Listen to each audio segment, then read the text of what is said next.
Good morning, students. Today we will focus on new chapter Rise of Magadha. But before going to that, let us see what we have discussed till now from the beginning of our syllabus. We have discussed about certain civilizations which developed in the river banks, and in India it was Harappan civilization.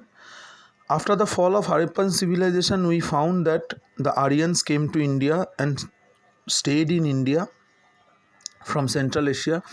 They lived here, they made this country as their own country, and we talked about early Vedic age and later Vedic age. Then we talked about rise of the religions, Jainism and Buddhism in this. In that particular time of India, during the later Vedic age, during the 6th century BCE, small kingdoms which were called as Janapadas developed, and the controllers were local kings or local chieftains or the head of the clan. They were the rulers of Janapadas. Then few Janapadas, namely 16 Janapadas,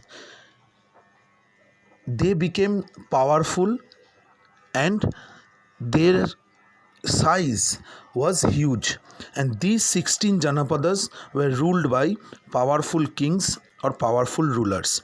Among these 16 Janapadas, one Janapada became so powerful, gradually it captured the other Mahajanapadas. It was Magadha. Under the Mauryan dynasty, Magadha became most powerful kingdom, and gradually the rulers of Magadha captured other Mahajanapadas, and they gradually established the first empire of India. Today we will focus about which were called as Mahajanapadas and how they became powerful. That is our main focus.